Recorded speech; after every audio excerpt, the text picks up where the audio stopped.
Hello and welcome back to my channel. I'm Xeno, the personification of a cry for help, and we are back with more Don Chorus Rune's route. Now, I have no idea how much of this route we have left before we go to the other route. I'm not too sure. I've been looking on the itchio page, and the last time Rune's route got updated was back in October, so I clearly got this from its latest update. So I don't have to worry. Well, actually I do have to worry. I don't know how long I have for this route. I don't know how many days there are in each routes, so it's gonna be new for me. But we've been getting a lot of retrospective, a lot of philosophies in Rune's routes. Him discovering more about himself, him wanting to do more things into his life that has nothing to do with trying to build his character, because apparently he doesn't have any character at this point.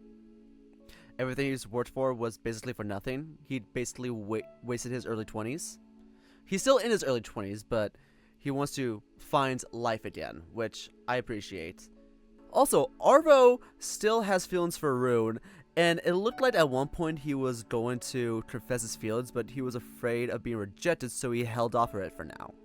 So that's interesting. Now, I wonder how this route's going to progress, which is pretty much me with every single video I made on this game. So, let's not waste time. Let's continue onward, shall we? We're still on day 4, by the way. I don't know how many days I have on this specific route. Just like I have no idea how many days I have on any of the other routes. Well, let's get started. I glanced at my phone, angling the screen slightly to keep it private, though Rune has been fast asleep since we drove out of the town and into the darkness of the night anyway. If you read what I'm writing, I wouldn't dare to look him in the eyes again. Are you writing porn? Not yet. Not before I know what he thinks of me, and what he feels. I already know what I feel. Gone is the unattainable Rune, the basketball player and top student. Over my paw is the paw of Rune, the blood and bones dear, the person that I've seen crumble and then pick himself up again, and who let me be there for him. The deer who chose to be here with me and hold me close, and I hold him close in return. The bus slows down and takes a sharp turn left, climbing up the hill, and there is our lit-up guest house in the distance, all too soon. I almost fell asleep myself. Rune stirs beside me, his paws tightening around mine as he stretches and lets out a soft groan. Are we there? Yep, we arrived. Hey, Devin. It's so pretty.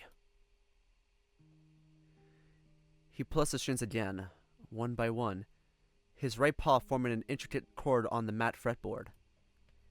It has such a warm sound. So warm, but in a good way. It feels less campfire-y than an acoustic guitar, and more like something out of a fairy tale. It's comforting, and yes, it's very pretty. It's also easier to play, especially for fingerpicking. I think I'm going to love using it. I need to check out the artist that Luthier recommended. Maybe I'll find some inspiration there. I never really thought about whether the artists I liked use acoustic or classical guitars. Classical guitars weren't even on my radar, but this sound feels so familiar. I think Leonard Cohen used classical guitars a lot. That's the first association that comes to mind. His sound always felt less metallic than a typical acoustic guitar. Black striped tail.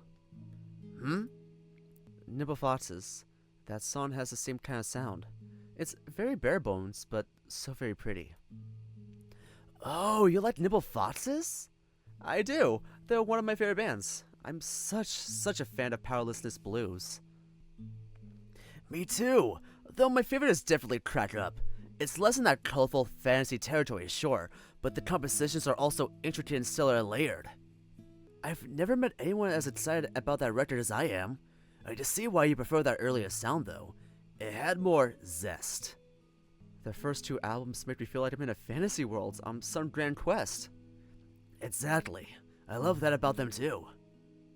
I feel like the best music is not just music, not just a story, but a world you can inhabit for the duration of the album. Those first 2 records are like that. I agree, yeah. But lately I've been thinking that it's not just the music itself. It's also about how you listen to it. Any album could feel like the world if you give it enough time and attention. But I may be completely off. I do think that there's better and worse music. Some music feels formulaic, like it was made without much thought or care. And then there's music that's full of personality, made with love and care, an honest expression of the artist's soul and experiences. That's the kind of music I love. I also like a bit of grittiness. Art isn't meant to be just pretty. Some albums don't paint a world, but feel more like a box of chocolates. You don't have to eat the whole thing in one go, but each piece is unique and exquisite. Apocalypsis comes to mind, Chelsea Wolfe. Did they just name drop Chelsea Wolfe in his name? Oh, I don't know that one. I'm not sure if you'll like it as it has a bit of a metal edge to it, but it's such a delightful album. Actually, fun fact, when I went to see Ethel Cain, I went to the Berkeley show, and if anyone knew what happened in the Berkeley show, you know what I mean. Long story short, she literally brought out Chelsea Wolfe and performed Punish live, which was insane. That was the most unexpected. I still think we won the best concert of the entire tour so far. But that's just me. Anyway. It makes me wish I'd had my goth phase. Saved in my library. I'll definitely check it out. I think a clear art and a consistent sound really helps an album feel cohesive. Nibble Foxes excel at all of that. I'd love to hear them live someday. Or even Robin Pecknell solo at least. They don't come to Europe often, do they? There are concert films, but it's not the same. Hopefully they'll come for one of next year's festivals. Copenhagen and the Netherlands have so many great festivals, and traveling there is so easy. Oh, that sounds amazing. I have never been to either, let alone for a music festival. Traveling on a student's budget, though. Accommodations costs would be tough. We can save on that by bringing a tent and staying at the camping grounds.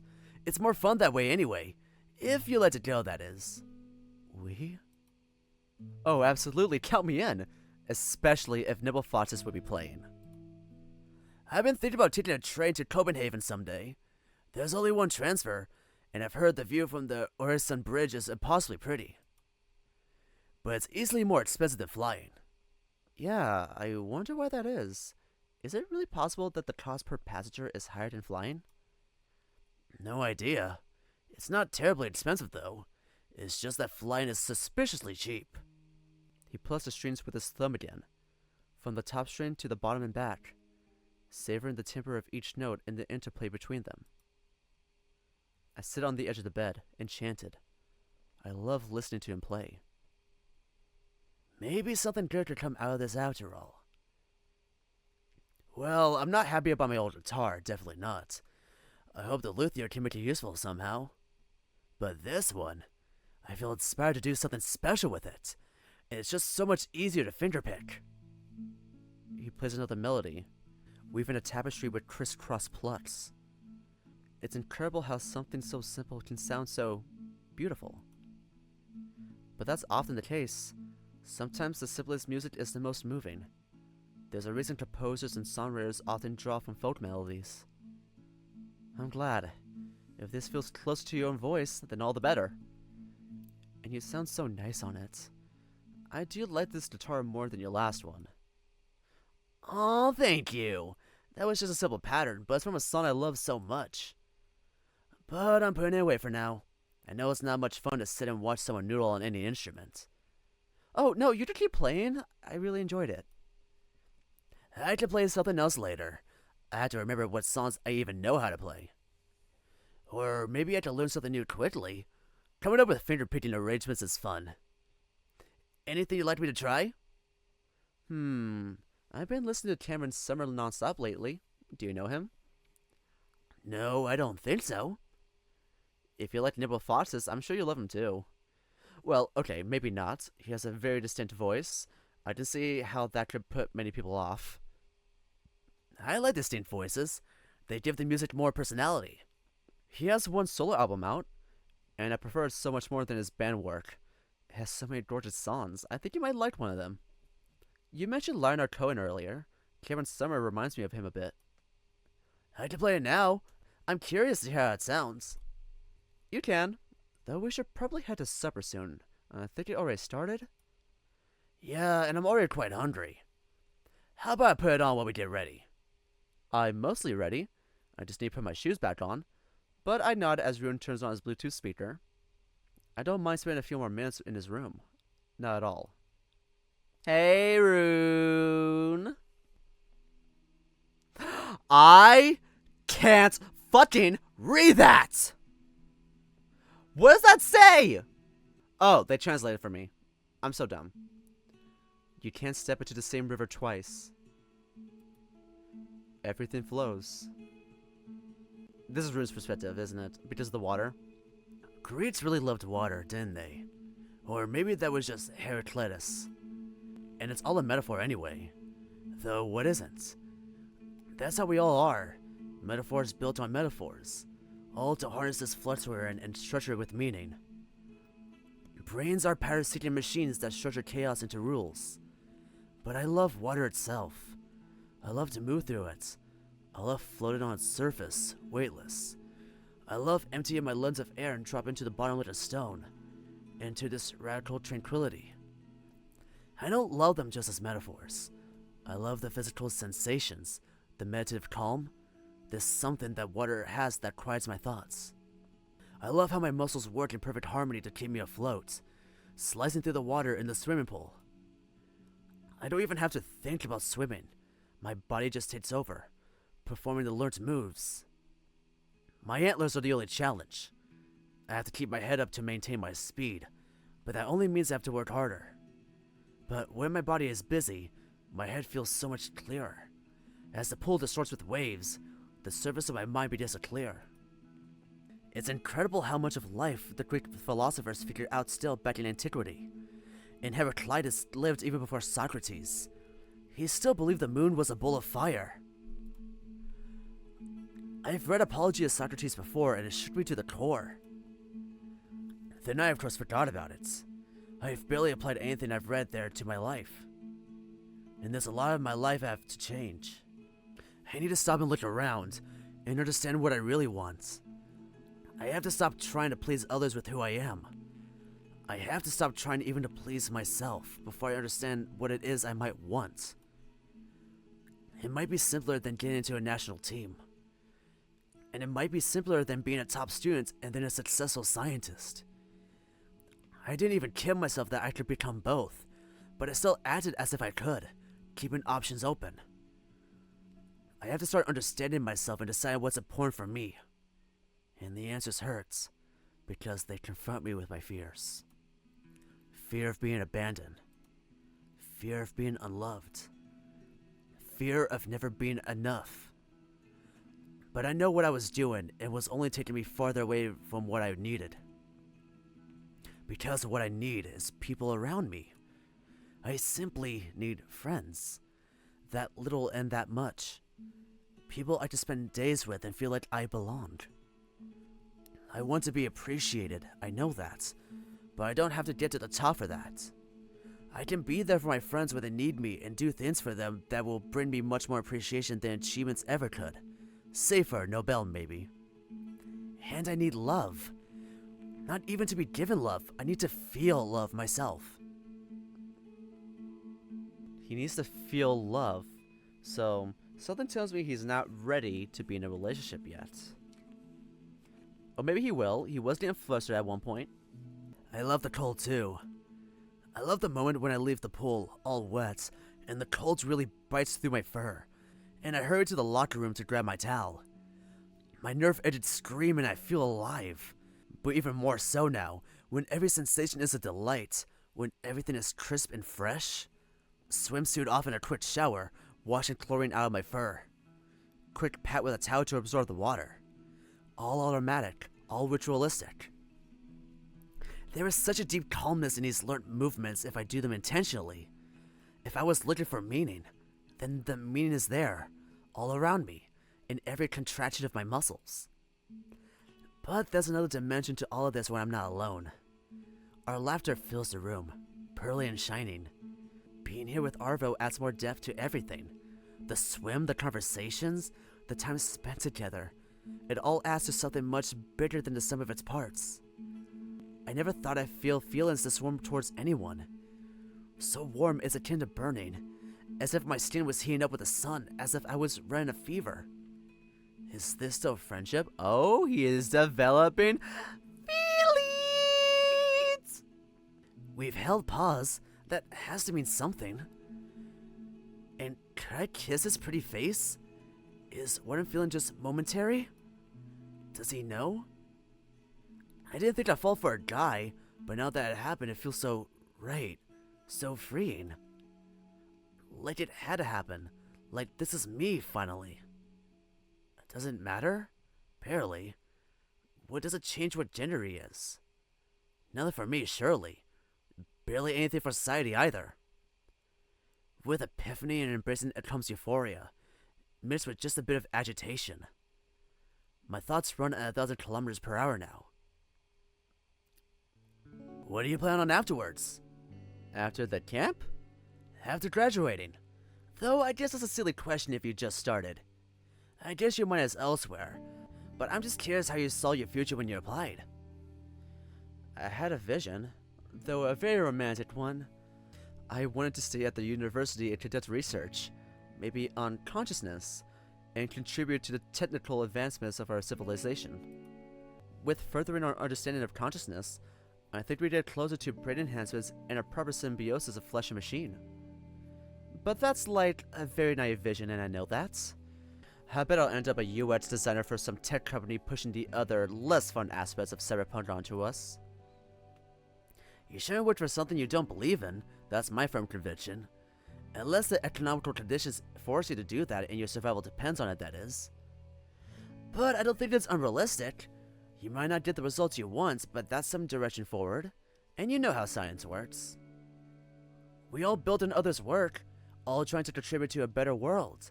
It's ultimately a collective affair, even when driven by ego. Many paths and ideas turn out to be a dead end. But if you don't, and that's why it's important to try anyway, and that's another compelling argument for treating science as a collective work. He leans back on the wooden bench, looking outside the window with a content sigh. Cameron Summers' music is really something. One of his songs is stuck in my head right now. Which one? I'm not sure of the name. It starts with attempt as I am able to. Oh, that's the title! It's a great song, I agree. That whole album feels like a box of chocolates too, and some are packed with liquor. Oh hey, did I just make you flustered? A bit. I'm not used to people liking the music I do. And that particular album feels very personal to me. I listened to it a lot around my move to Norway. I'm glad it could be a shared experience then. And I'll have to ask you for more music. But sorry for that change of topic. You were telling me about your future? Yes. You know what I love to work on. Though I'd also like to mix photography into that. And I love to live in the heart of a city. A house or even a small flat would do. I want to step out onto a cobblestone street when I leave the house, and be able to hop on my bike and ride to work while enjoying the quiet. That sounds wonderful. And expensive. What about you? Me? I'm not sure anymore. I had some ideas, but I think I need to readjust them now. And maybe lower my expectations a bit too. To be honest, what I'm thinking about now is the need to reconnect with real things more often. I love living in the city, but yesterday and the walk outside made me realize how much I need to be in nature. I didn't even remember I have such a need. It just only shows how little I know myself, or how far I strayed from who I am. And then, I've always wanted to live at the sea. I love being able to look at the horizon and see the ocean and the sky meet. There's something very calming in that. But a place in the center, farther away from the coast sounds nice too.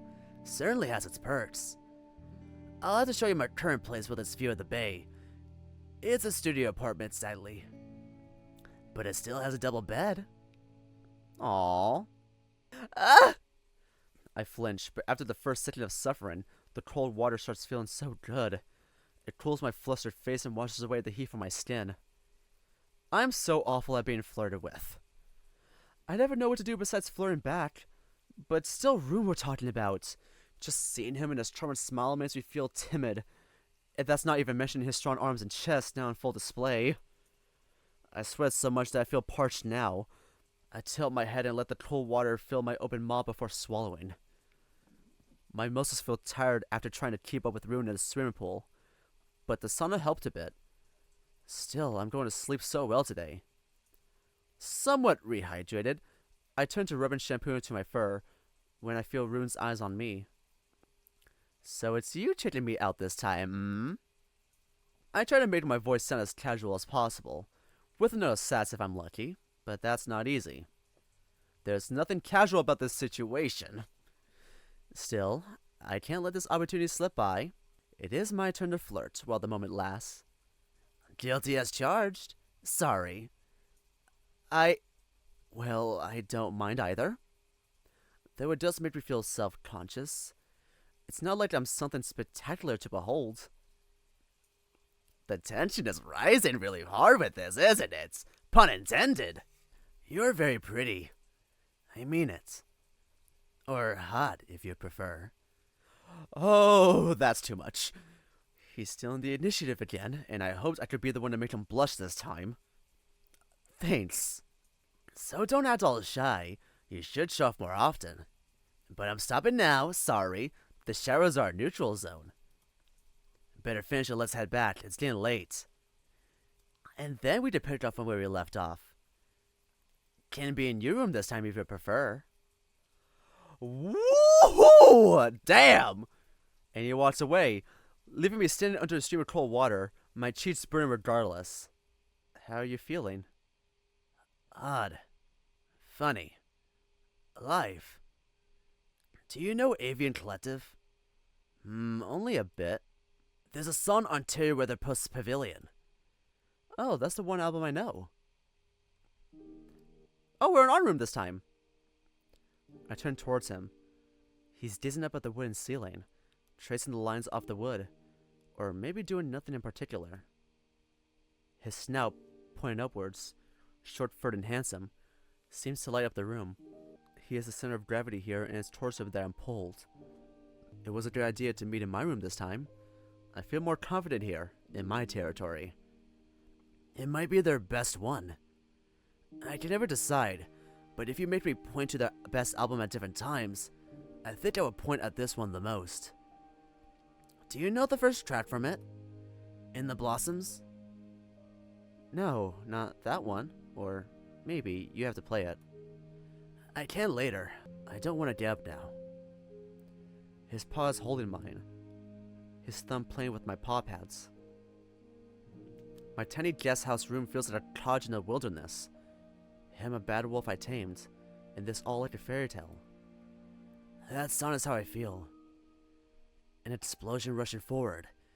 Energy that has lain dormant for too long. That's fantastic. Just don't burn yourself out again, please. Rune doesn't reply. Not with words, at least.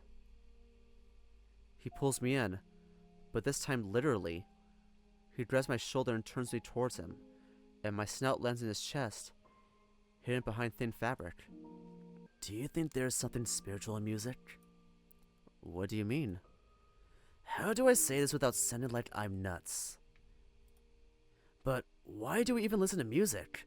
You could say it's entertainment, but is it really most of the time? It's in the background in varying degrees, but what it does is it moderates our experience. Music on the physical level is just vibration, an organized compound wave, a sum of frequencies in time. Likewise, neural oscillations can be thought of as waves, although of rather low frequencies. But music affects these frequencies. I'm sure you had that in classes already. Professors like to show it as an experiment to freshmen. And even if you didn't, I'm sure you've heard that music affects brainwaves. Yeah, they've conducted the experiment during the introductory class on neuroimaging. Is this your area of expertise? Not yet, but I'm thinking of switching. The ways in which music affects us are well researched, but still completely unclear. And yet we're musical as linguistic creatures. Music is our universal language. But I have more, so to say, spiritual angle on this too, at least after yesterday. The way Boars of Canada made me feel when I was tripping. Nothing I ever experienced really could compare to that. The sheer intensity with which I felt the music, and how each sound turned into shape, and the shapes turned into planes, and the planes folded into themselves. I have so much respect for music now. I never knew there was so much happening in it if you listen in carefully. But when I'm sober too, there's music that feels like I'm touching something timeless. Something beyond. So I'm wondering if it can push us closer to some kind of transcendence, like meditation is supposed to do. He smells so good. There's a smell of the shampoo they have in the locker room showers on him, but beneath that it's all Rune, masculine and deep. And he faintly smells of sauna still. That distinct sense of heat and wood, so comforting, so right. It fits him so well too. A rumble leaves my throat, and not out of my own volition. I'm losing myself in the softness between us. There's so much happening that my nose can barely keep up, but there's a clear note of arousal in Rune's sense, and it gets more pronounced as I purr and nuzzle at him. He holds me close. You're so soft. His finger traces one of the stripes on my head as he pets me slowly and affectionately. I lean back to look at him, his face centimeters from mine. Oh! His eyes, his big puppy eyes, look at me as if seeing me for the first time. Have you ever seen anything by David Lynch? Is that supposed to be David Lynch? I don't think so. Maybe an... Now, what do twins have to do with the death of Laura Palmer? Please explain that to me, Don Torres. Please fucking explain that to me. Please explain. Maybe an episode or two of Twin Peaks. Why? We should watch some of his films together. He closes the distance between us and our snouts touch. What do you mean to make it down? What do you mean? What do you mean? No! That's too short! No! No! We done a motherfucking kiss! So, Rune kissed us. And that was the end of that! Now what? This is way too short. We'd have to continue more. Okay. I'm looking at the poll. Okay, so far it looks like Lake is the one that's been chosen the most of everyone. So we're gonna just start on Lake's route. Now, remember what I said before I start each route, I'm going to actually go back and get as much development with each of the characters as I possibly can, just so we have more time to hang out with them, so we get to know them better before we officially start the route. So let's go sit with Lake. Oh wait, I've seen this before, so let me go ahead and see what we have. Okay, let me keep talking with Lake instead of talking to Rune, because I remember we chose this. No, Lake saved me a seat because he wanted to talk to me, and I won't let him down. Oh, before we were interrupted, he asked me about the photograph. I almost forgot about that. Hey Lake, you asked me about the photo. Do you want to see it? Lake swallows and puts down the cutlery. Sure, show me. I don't think I've ever seen any of your photos before. Sharing my photography is something I had to learn. Initially, I didn't want to show my photos to anyone, but I had to build up some confidence and, what was even harder, become open to critique. It did hurt when others were telling me that my photos suck, but at least they were also telling me why they suck. Without feedback, I would never get better. And I'm glad I did. When I look back at my photos from a few years ago, the difference in still is obvious. Even back then I managed to get some good shots, but over time, as my stills improved, so did the ratio of good ones to bad ones. I opened the bag, take the instant photo out and put it on the table. Maybe it's nothing special, but I like it. I wanted to convey a certain mood, and I think I was successful at that. Lake twists his main head to one side, then the other, looking at the photo from different angles, as if trying to solve a puzzle. It's nice, but I don't see much here. Well, to be frank, there's not much there. Just the view from the window in my room, but I wanted to capture it. It's like having a physical copy of a memory, in a way. Don't try to look for anything specific, but rather zoom out and look at the whole picture. It has a strong vibe to it, yes. Ominous. Late observes the photo closely with his paw under his chin, sort of like that sculpture, the thinker. Somehow this doesn't suit him at all. Jordan leans in from the opposite side of the table too, his face finally showing something else than boredom. That's an instant photo? I haven't seen those in a while. Yeah, I have an instant camera with me. I think it's my favorite kind. I love the immediacy that comes with it.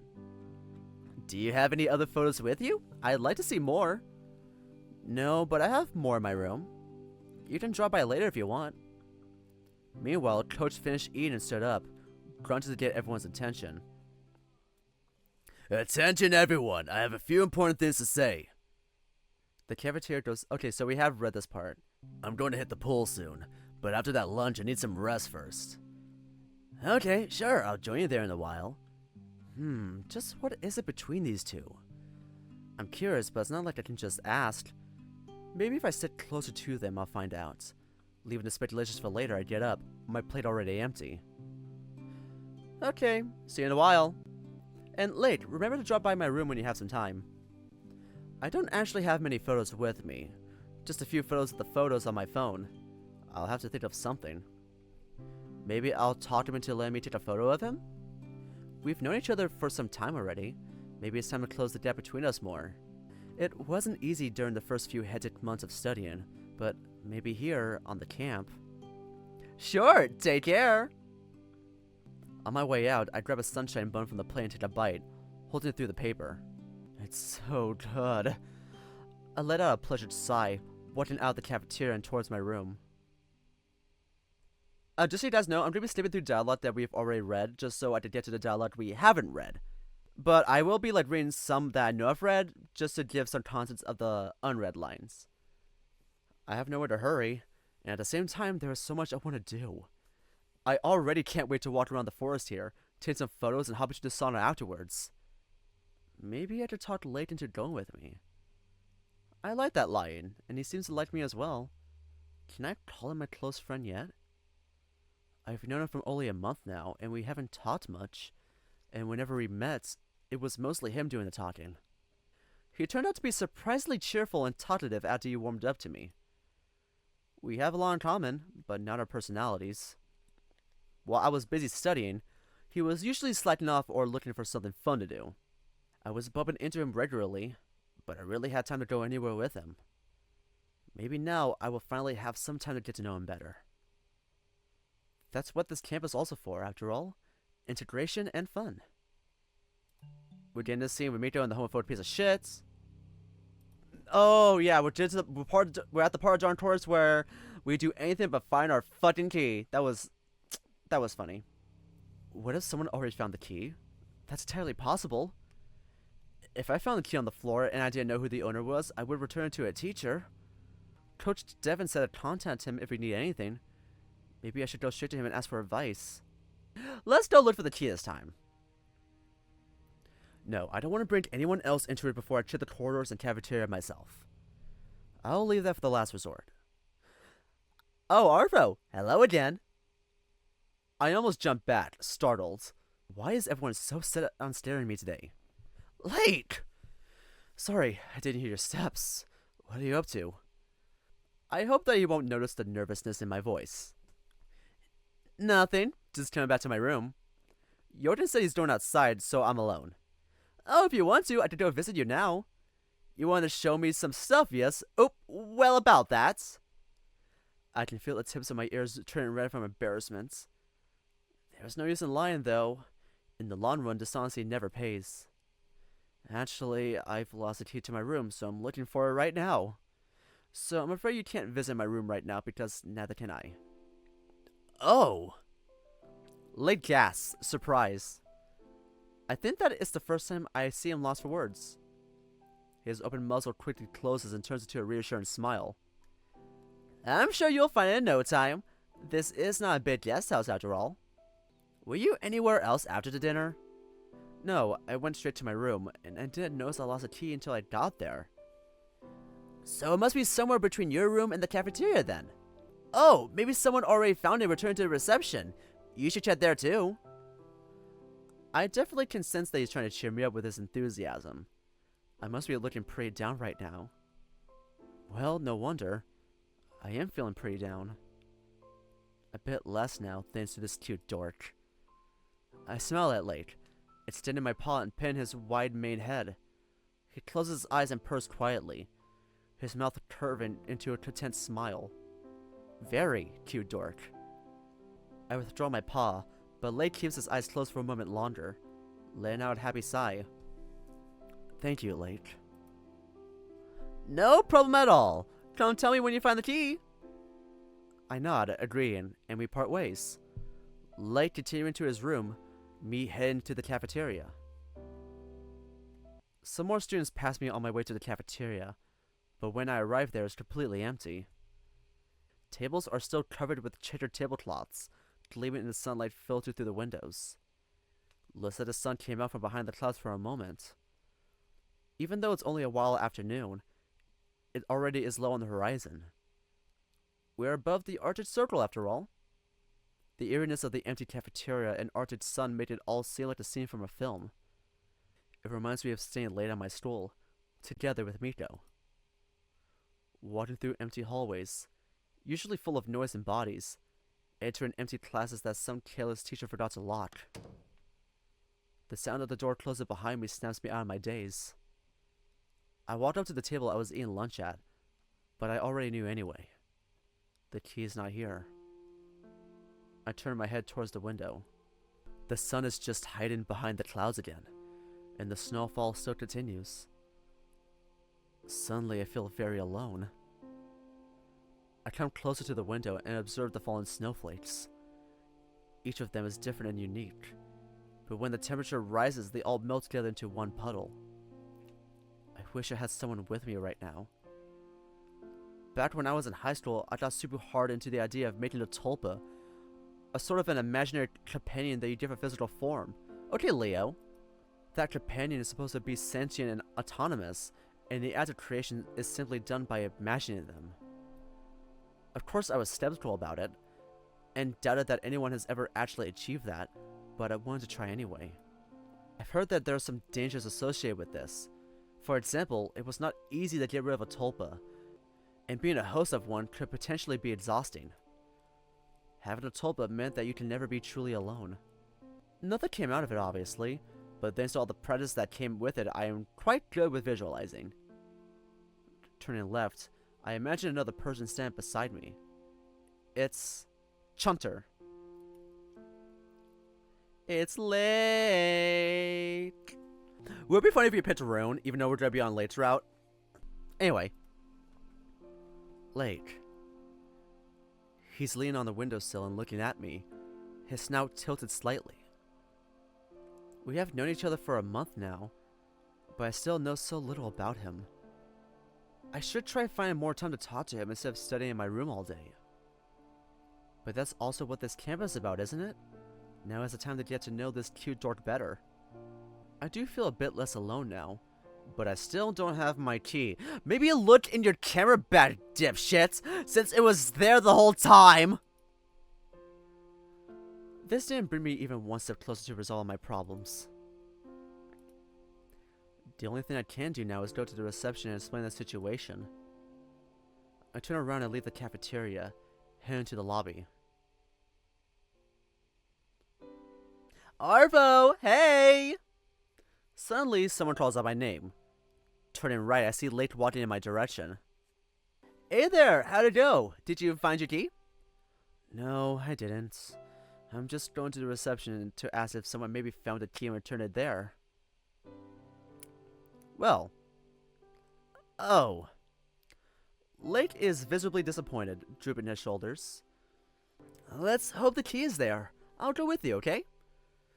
Sure. I could use some company now. He smiles in response and starts walking with me.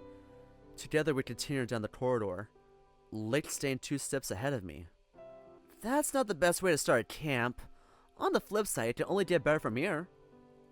I really hope you're right about that. I wasn't this stressed out even over high school finals. Man, I really feel like hitting the sauna as soon as I'm done with this. Oh, now we're talking! We need to check out where it is in this guest house. Meanwhile, we've reached the reception area. Lake enters the room first, and I walked in after him. We both walked up to the counter, and I pressed call bell twice, and after a brief moment, the janitor emerges from the utility room. Okay, she's a woman of ambiguous age, could be in 30 as well as 50. Yes, I can't read that bullshit. Yes, lost the key to the room. Yes, you lost your key. You lost your fucking key. You lost your fucking key. Okay, so we're looking at Lake instead of Devin this time. He's standing next to me, playing with his phone. I'm really thankful that he is here with me now.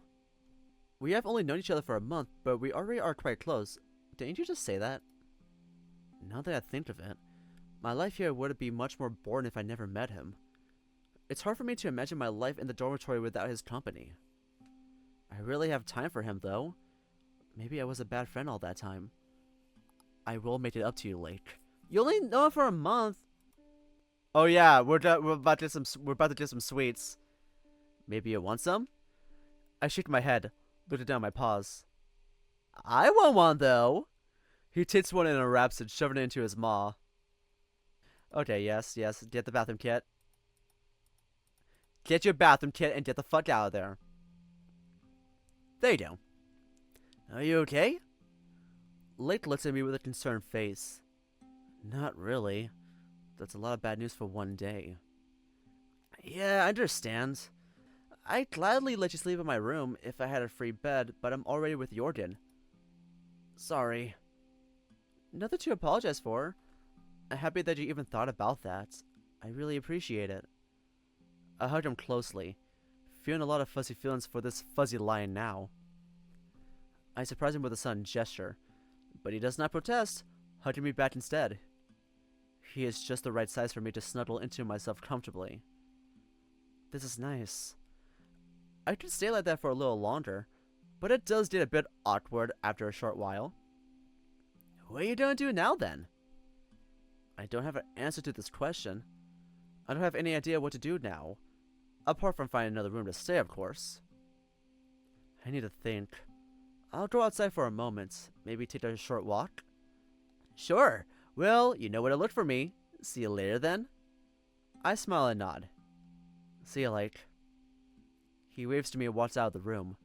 His tail swam behind him. I wish I could stay with him tonight, but there was nothing I can do. So I wonder how the hell his route's gonna go. I turn around and go through the entrance door, feeling the warm and cozy guest house. How is it gonna go? Okay, so we've done this before. We know this. Hey, Torolf. We don't know boundaries. Oh yeah, Lake is going to take a walk with Torolf. It's been nice talking with you, Arvo. I'll catch you later, okay? Sure. Have a nice walk, you two. Thank you, Arvo. If you want to go to the sauna after we're done, I'm definitely up for it. They leave through the entrance door, and so I'm left alone in the lobby. And then what we're gonna do without finding our key?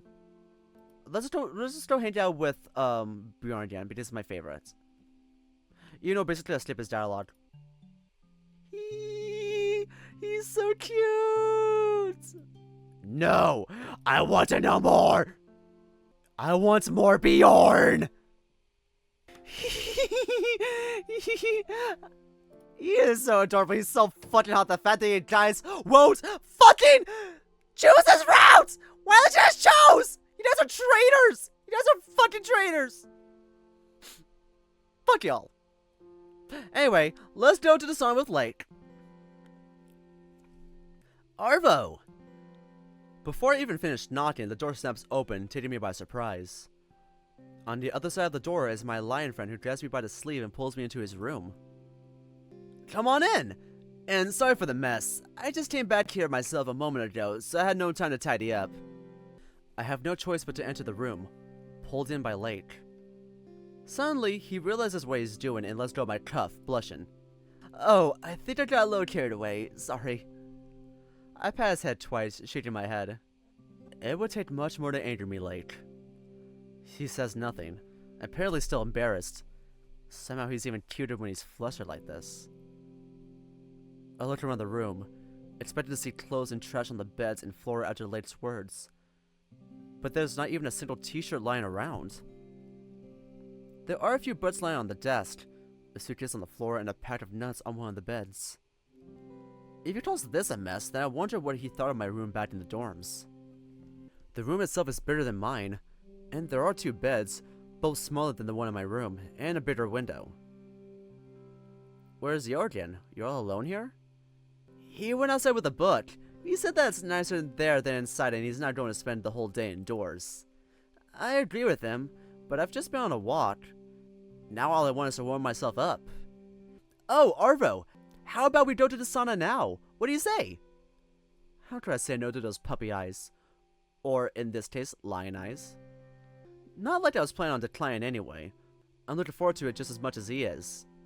I say that is just what I wanted to hear. Let's go! And here we are! Entering the locker room, we're greeted by the distinctive smell of chlorine. There is only one joint locker room for the sauna and the pool, so it's not a surprise. As I take a full lungful of it, I'm instantly flooded by a wave of memories from various locker rooms I've been in throughout my life. This one is fairly small, which is to be expected from a moderately sized guest house, with just around 15 lockers in 2 rows and 2 benches between them. We are the only ones here at the moment, but 2 of the lockers are already taken. I hope that those 2 are at the pool. Oh, it's Rune and Devon. I suppose that the sauna here would be big enough for the 4 of us, but I hoped I would be there alone with Lake. It's easier to talk when it's just the 2 of us. I took my socks and shoes off back at the door, so now I only have to stash them into a locker. Lake chooses a locker on the opposite wall, stashing his flannel shirt into it. I should hurry up. The tiled floor feels so cold in my bare paws. Taking off my t-shirt, I shiver in the cold, humid air. Locker rooms always make me feel a bit giddy. I guess it's probably the case for most gay and bi guys. It's no coincidence that so many gay fantasies involve locker rooms. It's the first place where we can explore sexuality, even if we have to do it sneakily. While I get lost in my thoughts, Lake already stripped to his underwear and puts all his clothes into a locker. In Finland, nudity is nothing out of the ordinary. We feel completely comfortable like that. Nobody rushes to cover themselves when changing into a swimsuit, and of course we always get into the sauna nude. I still shouldn't stare, but it wouldn't hurt to take a peek or 2, right? Just out of curiosity. Take it, take it, take it. Lake is leaner than I always imagined him. His twinkish build is usually hidden under flannel shirts he likes so much. The heavy smell of chlorine hidden in the locker room hides his scent, unfortunately. The fluffier fur on his belly is paler than on the rest of his body, giving him a soft look. It reminds me of almond milk. I always thought that he looked nice, but now I'm starting to have some thoughts that I shouldn't be having, at least not here. Woo! Okay, I should probably finish undressing too. I take off the rest of my clothes, folded them neatly and settling them inside the locker. Okay, you ready? I nod in response, closing my locker and turning the key. Remembering what happened to the previous key I held in my paw, I decided not to take it with me, but keep it in the lock. Somehow I can't imagine another student wanting to steal my underwear. I join Lake in the showers. There are no separate stalls, just one row of shower heads that stand from a wall, and I take the spot next to him. Ah, cold! I chuckle quietly. Looks like Lake is even less cold resistant than I am. I press the button as water starts pouring onto me. That really is cold. I wash myself quickly, rubbing liquid soap into my fur, paying special attention to my armpits and groin. It's important to be squeaky clean before the sauna. The porous wood of the sauna benches soak up sweat easily. It's better not to carry any bacteria into the sauna on our bodies. Okay, see you there! Lake finishes his shower in under a minute, spitting out the cold water and hopping through the cold tile floor, grabbing a towel on his way and reaching the men's sauna door. Yeah, I'll join you in a minute. Lake disappears outside the sauna, closing the glass door behind him. I finished the shower quickly, not really keen on staying in the cold water any longer. We came here to warm ourselves up, after all. I walked away from the shower completely soaked, my wet fur clinging to my body. There is a set of fresh towels at the entrance to the sauna, only now I remember that I didn't bring one with me. Bless this guest house. I take one and start rubbing my fur vigorously to get rid of as much moisture as I can before entering. No point in drying myself completely. I'm going to be soaking wet in no time anyway. I open the sauna door and enter, immediately feeling the intense heat of the burning coals on my fur. This is just what I needed. Huh, this place is really neat. Not only is it surprisingly big, but it has a glazed wall too. This is one of the fanciest saunas I've ever been in. The ones back home are usually a bit less fancy. Late is sitting on a middle bench with his eyes closed, relaxing. I decide to take the opposite bench. The whole sauna is ours for now anyway, and it'll be easier to talk if we are facing each other. The heated wooden floor burns my paws, so I quickly spread my towel on the lowest bench and sit down on it. I prefer to work my way up than go for the hot spot first. Whew, I really miss this. I lean back on the wooden bench, feeling the tension slowly steer my body. There was no new age music in the sauna. No bird chirping played from the speakers, just peace and quiet. Just how it should be. Oh, yo, what am I doing? Late is still sitting with his eyes closed, and I can hear a quiet, content rumbling emanating from his chest. His chest rises and falls soundly with his deep breaths. It's so quiet here that I can actually hear him breathing. Late? He opens his eyes finally and looks at me, corners of his snout curving upwards into a slight smile. Arvo? This is a really cool sauna. I know! I was happy that there's a sauna here at all, but this? A glazed wall? Now that's cool. And what a view it has! Yeah, the views are certainly magnificent. The first drops of sweat starts to dribble down the light-colored fur on Late's torso. It's really hot and humid here. He must have poured like half a bucket of water onto the rocks before I came here. It's a shame that there's no lights outside the guest house, though. Oh, by the way, that's not your real name, is it? Late, I mean. What made you think so? Late chuckles quietly and looks outside the window. I thought you asked earlier, actually.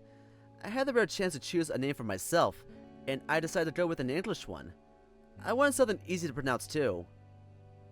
I knew I would move out of the country, so I wanted to have a name that would remind me of Finland. And what is more Finnish than Late's? Apart from Sauna's, of course, but Sauna does not really make a good name. You chose your own name? How does it work? Late's expression doesn't change, but I just see reluctance in his eyes. That's a story for another time. I like your name. It's simple, but it has such a nice ring to it. He looks at me with his lively crimson eyes again. He looks really handsome in the warm light of the evening sun. Arvo. There's a certain softness in his voice that I haven't noticed before. My heart is hammered in my chest. I shouldn't stay in the sauna much longer. You and Torolf, how did you two get to know each other? Torolf? The slight smile he had on his face all that time stays there, but now it looks more apologetic than happy, and I can tell that he is a bit flustered. He's an interesting guy, but I'm sure you've noticed that much yourself already. We've met at a cocktail place not far from the university, soon after I moved here. I was sitting alone there. He sat down next to me at the bar and started a conversation. Since then, we meet from time to time.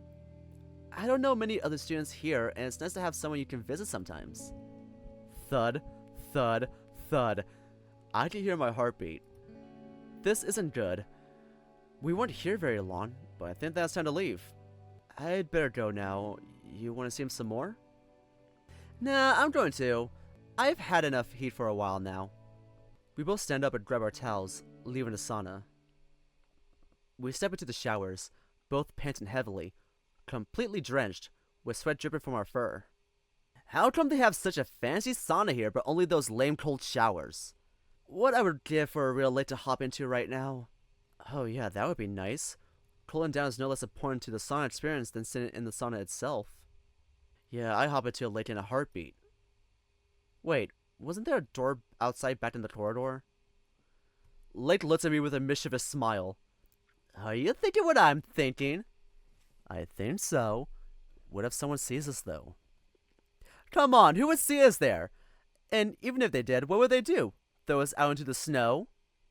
It was your idea anyway. Don't back out of it now. I threw the towel onto a nearby bench. Oh, what the hell. It's good to do something crazy once in a while. Okay, let's do this.